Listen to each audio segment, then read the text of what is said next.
This has Come to Daddy with Reuben K, the podcast for people who weren't hugged enough as a child or slapped enough as an adult. I don't want to say I've got mummy issues, but my mouth waters every time I see a nipple, even my own.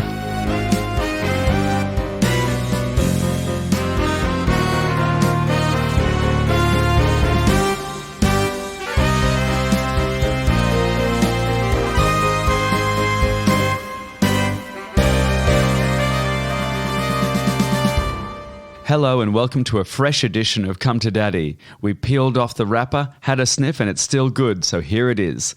The podcast about parents, hosted by me, actress, model, and truffle pig for trauma, Reuben K. I've spent a long time wondering how much are my parents to blame for the person I turned out to be. Can I truly lay all the responsibility at their door? I mean, I don't want to say my mother was distant, but she breastfed me from another room. And then there's my dad. An artist, great sense of humour, maybe not quite prepared to be a father. And then to add to the trauma, he went and died. It's a whole thing. Dead father, overbearing mother, drag, being gay is hard. Awards, please. So I'll be asking, do our parents fuck us up? Do they make us who we are? Do they treat us like delicate roses or neglect us like a desert succulent that blooms once in a decade and smells of rotting flesh? Who is writing this garbage? Well, you are, because every time anyone else tries to write anything, you throw it out. I'm an egomaniac with abandonment issues. Even I can't take a break from myself. Thankfully, I've got someone to help me through this. I'm ably assisted, some would say guided even, by the firm hand of producer extraordinaire and child ice skating prodigy whose career was cut short by a severe lack of talent and ambition, Amanda Sangorski. He never tells me in advance what he's going to say, so I have nothing funny or clever to reply with. I just look like an umpty. I think that's the way he likes it. It's one of my favourite parts of this show is writing your intro. Now, it's not just my celebrity guests I want to hear from, because my daddyettes, yep, that's what we're going with. As style icon and gardening enthusiast Freddy Krueger once said, "You are all my children now, and I want to hear from you." So join the conversation. Let's turn this self-indulgent ballad into a duet worthy of Kylie Jason and enough miracles to give seizures to the greater population of London. If you do choose to dip your toe into the murky waters of the Come to Daddy podcast, email us at cometodaddypodcast@gmail.com. It's spelt exactly as you assume it is. Just to clarify, that's C-O-M-E to daddy, not the way Reuben would spell it.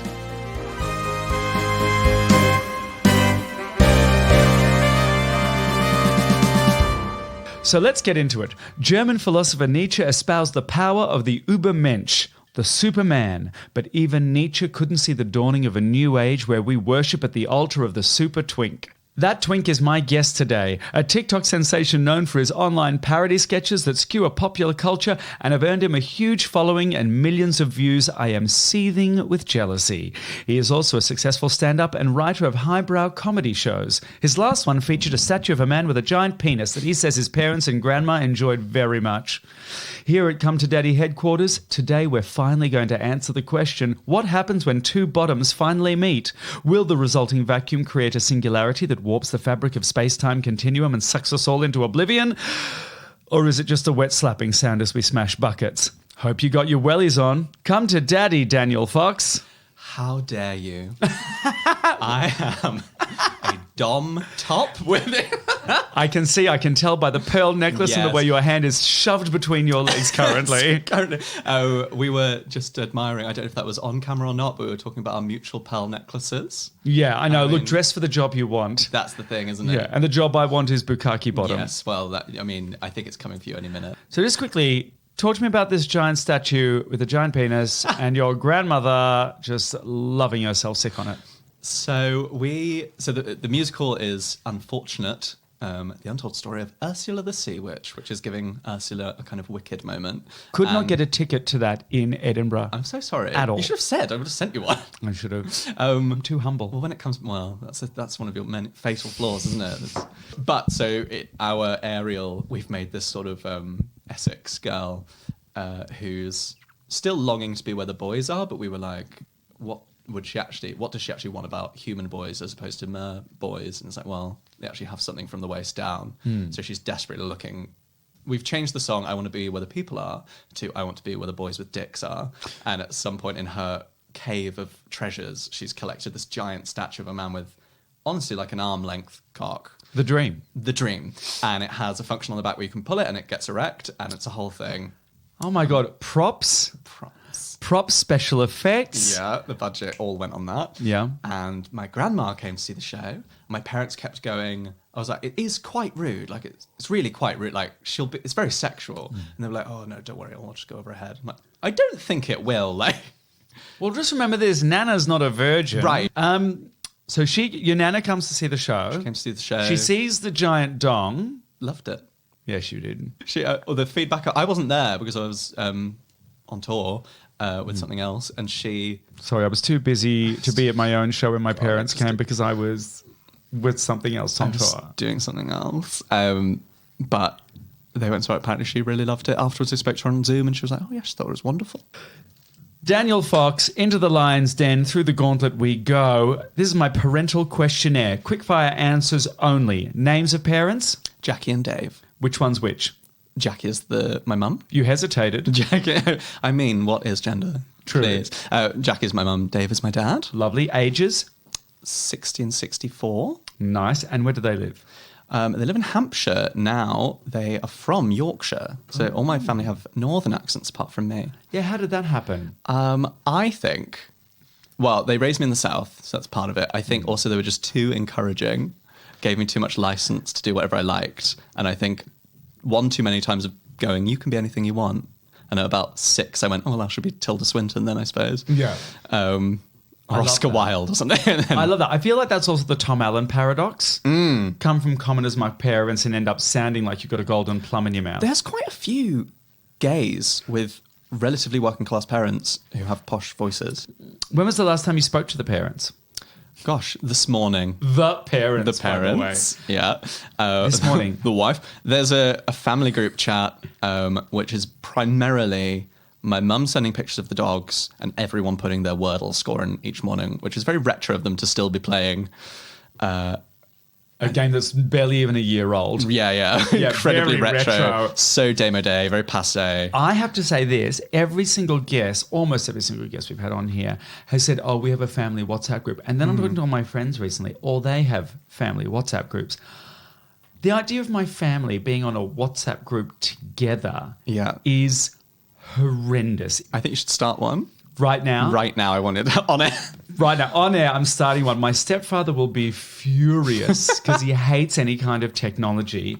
My brother doesn't want to talk to anyone about anything but work. Yeah. My mum only wants to talk to me about work. Heaven.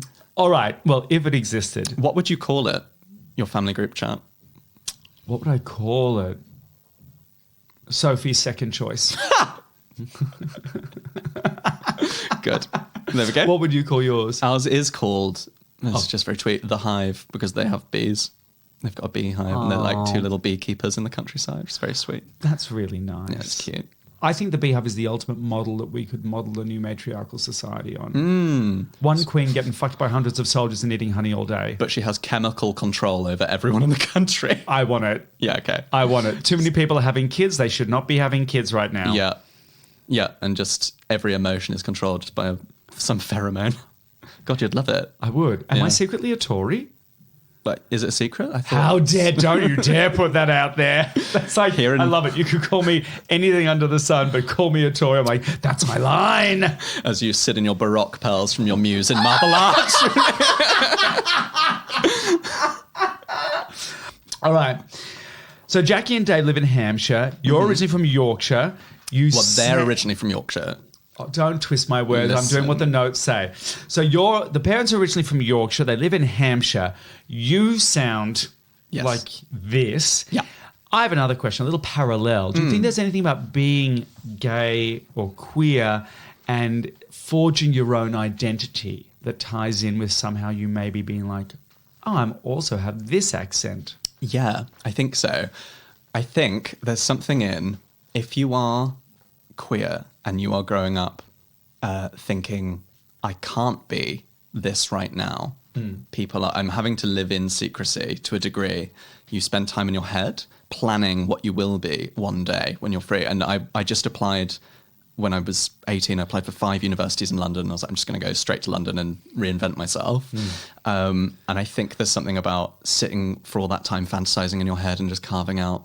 And I think that's why we're so drawn often to like fabulous women and villains and all these things, is that it's like people that live outside of, in films and stuff, people that live outside of The mainstream. the mainstream and just do their own thing. When did you come out to your mum and dad, and how was it? We're going straight into the meat. Into the meat. I came out to my mum and dad when I was 16. I was 11 when I came out fully to school and friends and everything. So hang on. You came out to school and everyone first, and then parents. Yeah. Were you not worried about some kind of feedback to the parents, or were they just like la la la with their fingers in their ears? No, it just weirdly was such a separate world that I think it became obvious when I was in my kind of 11, 12, getting to secondary school, that people... Because that's when you tried to discover your own walk? Yes, that's when I was trying out hands. I was trying out... by that point, I'd got the tilt of the chin just right, so I was drifting around. But yeah, I don't know. I think it just became... It was a weird thing, because through primary school, it was absolutely fine, and everyone just sort of lets you live your life, and I was quite popular. And then I got to secondary school, and all of a sudden, like, oh, everyone's being horrible to me. Why? It suddenly begins. And I was out with all my friends, and I guess I just told friends, and then it got out further. Naturally, the whole school ends up knowing. I told my parents at 16 when I got my first boyfriend, and it was fine. I was really nervous about it, weirdly, but my mum, I was dating a slightly older guy who was 18 or 19. He was at university, and I stayed over at his halls. We'd met on Tumblr, weirdly. Retro. That is very. That's even. Yeah. That's actually retro. Yeah, that's more retro than Wordle. Yeah. But I feel so old, listeners, right now. Continue. Did you ever have Tumblr? Yes. Yeah. But only for porn. I never interacted with people on it. No, I think I just like spotted someone that was also from Hampshire, and I was like, oh, right, fine. So it wasn't even about like mutual attraction. Oh, God, it was just distance. Yes. Tumblr, the proto grinder. Yes. So my mum came to I phoned my mum. I was like, oh, could you pick me up tomorrow from this halls? And I think she picked me up and was like, who's this? And I was like, I was so-and-so. And she was like, is this a relationship? And at that point, I think I was ready to go, yeah, it is. Yeah. She was fine. My mum's like, and so was my dad, both of them fine. But my mum's like ultra liberal. My dad a little bit more, I think, was a bit like, oh, what's that going to be like? Could someone in this bloody podcast have some actual trauma so we could get some listeners? I am sick to death of hearing about all these queer people with supportive parents and upbringing, blah, blah, blah. I was violently bullied. Thank you. There we go. Finally. How was that for you? That's some content. Oh. My parents are both quite artsy, so I guess my queerness and the road I went down they had like a familiarity with it, a shorthand almost. Is that the same with you? No, my parents are both quite sciencey. My mum is creative and like loves music, and the household always like loved comedy and music and all that sort of stuff.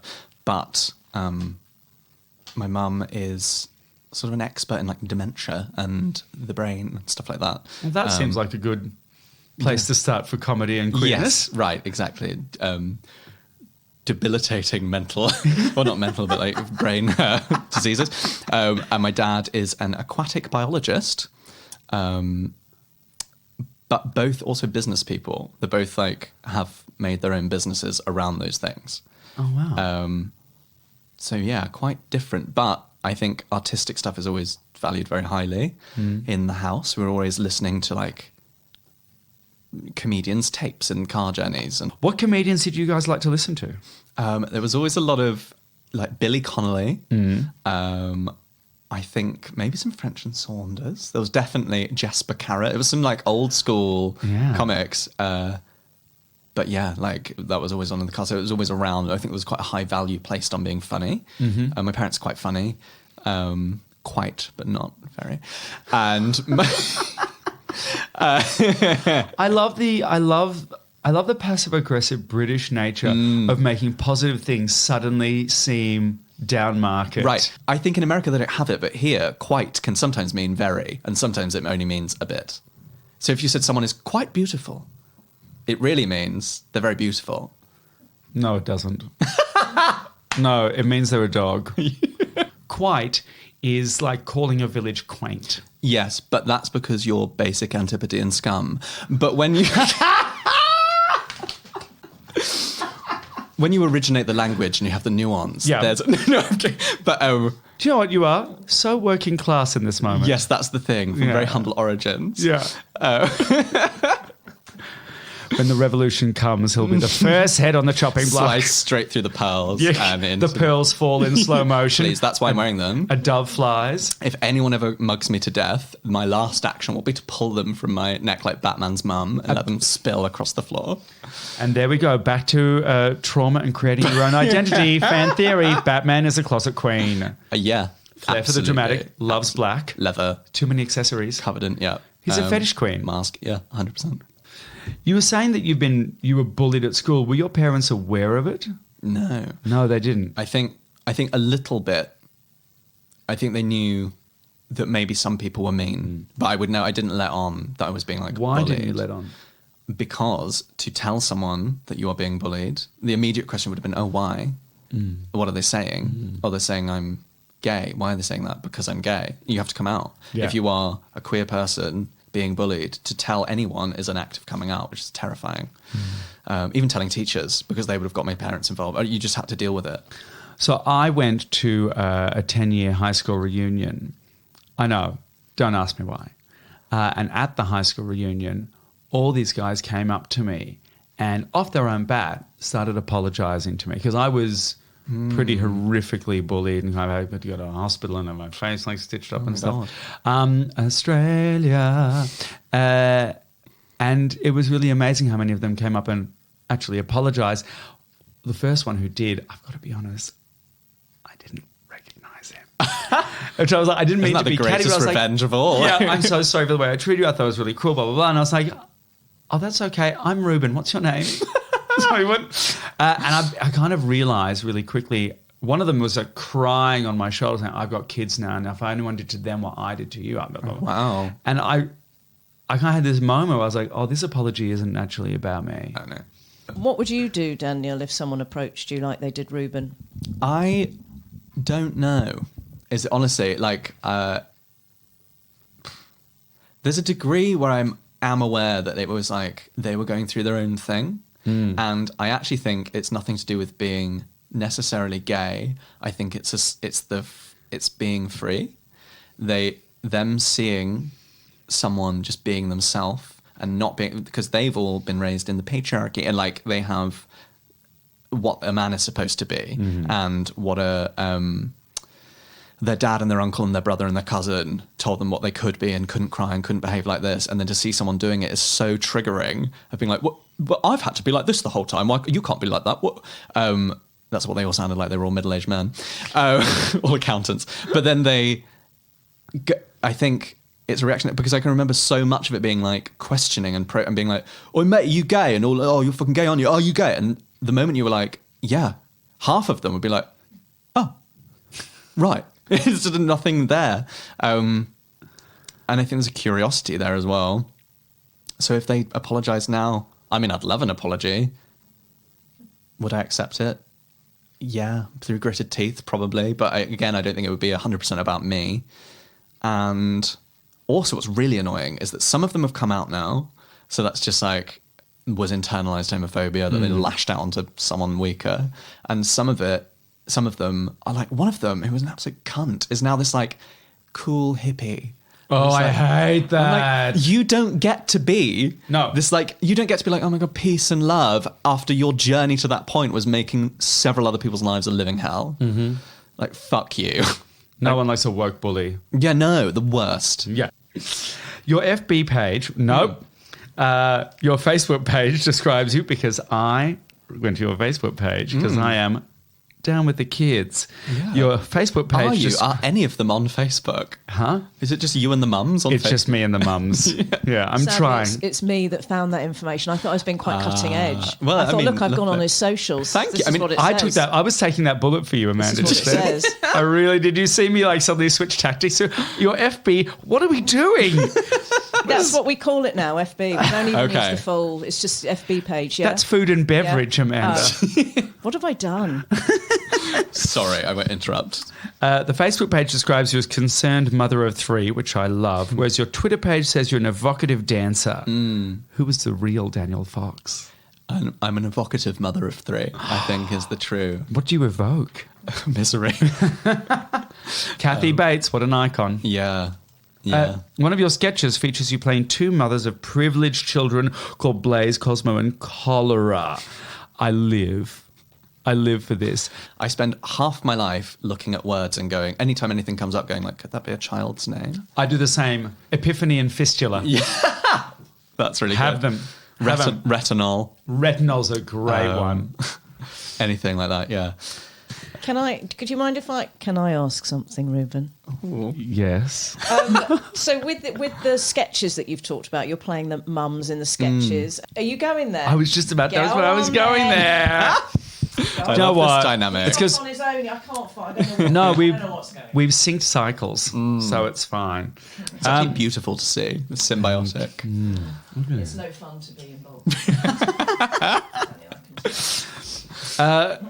That's amazing. And you do give off, even here in the studio, sitting across from you in this mid-century Danish coffee table, a slightly sort of maternal vibe. Thank you. Is there something about the mother figure that appeals to you? Yeah, definitely. But I think I was always friends with everyone's mums. Same. Loved to talk divorce, espresso, interior Also design. children's names. Children's names, yeah. Really good Divorce, children's names. espresso.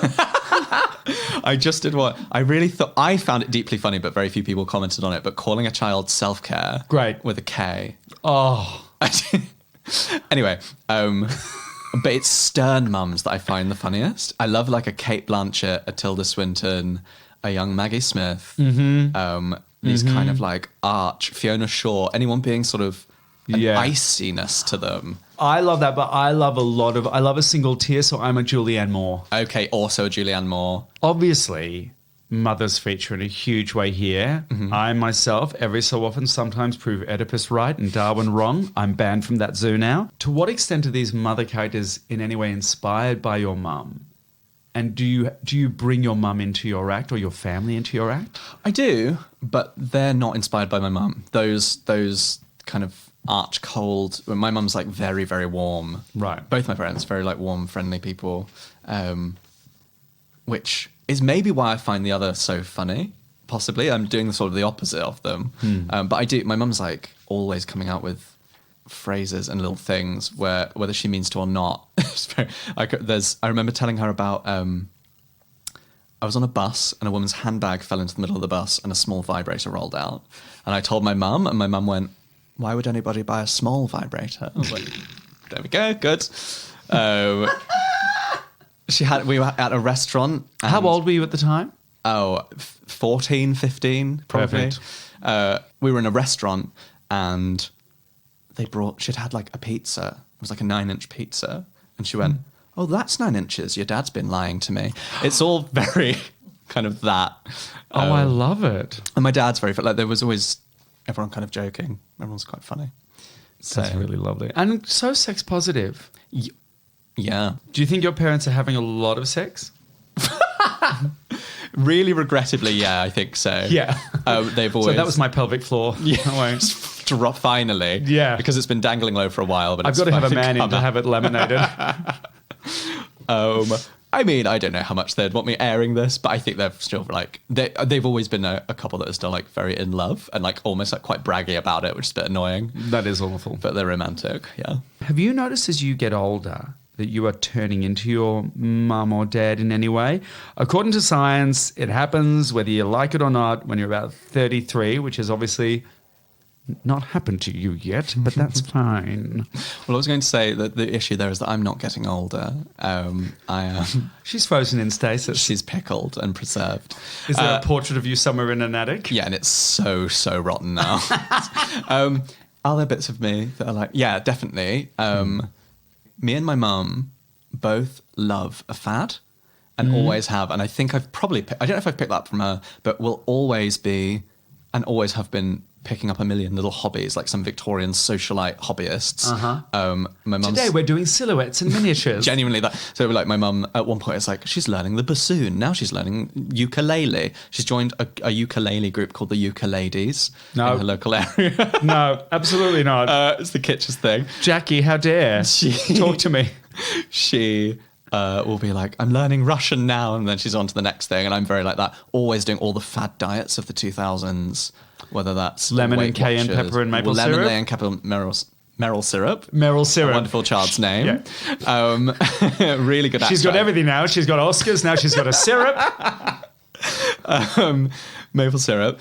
The cabbage soup diarrhea diet, but we used to do all of those, and I still have an absolute love of like, gosh, say cabbage. eating turmeric every day. Wow, Really? Anything that I find like, I saw something where it was like, biotin, it's wonderful for the placenta, and I'm like, well, my placenta could be better. That sort of thing. Skincare obsessed now, like I'll get right into the sort of Korean 15-step skincare program, all of that stuff. I think that's from my mum. Yeah, anything that kind of distracts from the general horror of existing and gives you some sense of short-term purpose and endorphins from finishing a task. Yeah. Heaven. Yeah. Do you think Jackie and Dave are proud of you? Yeah. And always have been very like any achievements or anything. Everything's very celebrated, very sort of like nurturing of any interests or anything like that. My dad would always try and find a common interest in things. And a lot of the time that was like going to football or fishing or stuff like that, which maybe wasn't my cup of tea. But I also have memories of him taking me to a cooking class to see if I wanted to do that and like trying to find our things, but always being like, whatever you were interested in. That's really nice. It would always be, great, let's do that. I think a lot of queer kids often find that there's a disconnect between their fathers and them because they, don't know how to relate to other male figures. There's a distance or something. So hearing a father who actively searches for interests and promotes that relationship is really lovely. Yeah. We eventually found, I think comedy is a nice thing as well. That's a mutual thing, but running. We got really into running together. We did loads of races and like half marathons and stuff. Oh, wow. Which is a lot of time spent together, which is quite nice. Do you think you've ever let them down? No, not in a big way. I think I can be snappy and bratty, and definitely when I go home, I regress to being about 15. Mm-hmm. And I think I'm doing some work on myself. I think there's a little bit of going back. Me and my therapist. I think like going back to my childhood home regresses me to a state of being like, I'm back where I was bullied. And that's nothing to do with them. But they weren't aware. And so I think it takes me back to a snappy time. Also, I don't know how you feel but when I went home to Australia to start playing my hometown, God, was terrifying. I was never been more nervous than backstage when they were about to announce me, and I go on to play Melbourne when I'd left 10 years ago. Yeah. I went home to my family last week, and we went to just a pub to do a pub quiz and have some dinner. And I suddenly became aware, I've always felt like anxiety when we go out, and I was like, I'm terrified of bumping into anyone I know from school. And my parents will have no idea about that. I still haven't even brought it up with them. Like, they'll just think like, for any normal person, it's, we're just going to go for dinner. Like, I'm back home, let's go out for dinner. But I'm like, no, it's a gauntlet. Yeah, I don't want to leave the house because what if I run into one of these cunts that used to, and it'd be so awkward, but sitting there and being like, there's the person that made my life a misery for 8 years. Yeah, but now, how do you feel? I would love to have sex with them all. Yeah, right, correct. But I think that's why I'm dating a wrestler now. I'm just stop it. Finding. Didn't I not? Okay, my boyfriend is a professional wrestler. Go fuck yourself. Get out now. And I think, do you know how much wrestling content is on my TikTok just for the singlets? Show me a picture immediately. He's a big boy, but I think my type generally has always been similar to the lads that used to like bully me. That is an absolute trope in queer culture. Yeah. Listeners have come to Daddy. I'm looking at it. Oh, damn. If you put a beard on a beef brisket, I think and then put it in a muscle tee, that is a daddy. Yeah, he's a northern wrestling daddy. Is he a Big soft bear on the inside as so well. sweet. That's the best. Yeah, because I'm sharp. Like, Yeah. but no. But But like an it's- emotional protractor. Yeah. Or a compass. And he's the hired muscle, which works lovely. That's gorgeous. Oh, that's so lovely. How long have you been together? About 3.5 years. Yeah.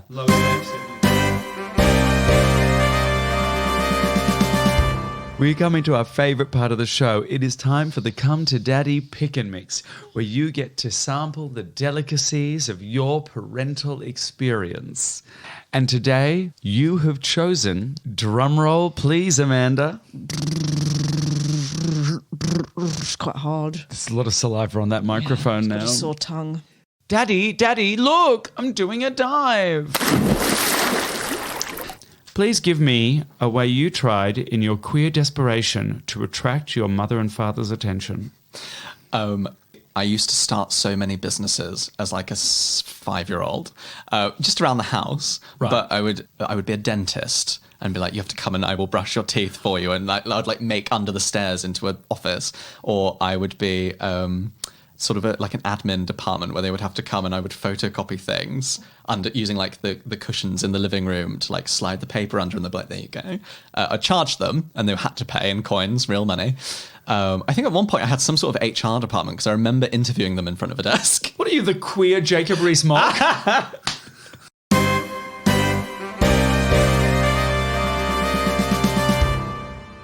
Parental advisory.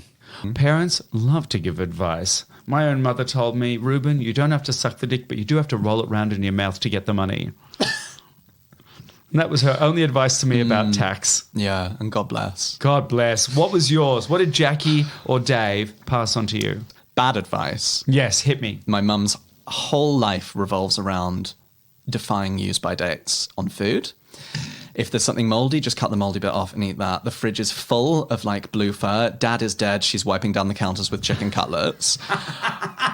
And I just like, there will be like a quiche that has been in there so long. It's so old that it has racist views. It's like unacceptable how old the things in their cupboards are. And it's become like a running joke now of going home and being like, Mum, this is not a fruit bowl. This is just like a massive...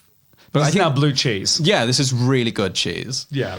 Jackie, living on the edge, her gut biome must be so, Iron. like, really cast iron. She doesn't need to digest, she just needs to season the pan. Yeah. was She is sort 112 years old. So our final question, actually this is a lovely link here, is called Shall I Be Mother? Shall I be mother? Look into my beautiful eyes and pretend I am one of your parents, or both, whichever is more uncomfortable, and speak honestly, truly, from your heart or any organ you wish. What would you say? I would say, Mum, I think it's time to throw away the quiche. Okay. God, thank you, Reuben. That felt really good. I think we had a breakthrough today. Thank you. It was cleansing. Thank you so much. Daniel Foxx, internet sensation, uber twink, and sensitive little boy. Thank you, Reuben. It's been lovely. Thank you for coming to Daddy. That was Come to Daddy with me, Reuben, Will Suck Dick for Real Estate K. If you want to see, hear, smell, touch, feel more of Daniel Foxx, Daniel, where can our listeners find you? You can find me on Instagram, Twitter, TikTok, Facebook at Daniel Foxx, 2 X's, just in case I need to do porn. I will also be at the Edinburgh Fringe this year, later on in this year, but I am launching my first show, and I will be doing previews of that all around the country, but my first show, Villain. Also, come and sign up to my mailing list, which you'll find on my Instagram. Heaven on a stick. Thank you for coming to Daddy. Thank you, Daddy.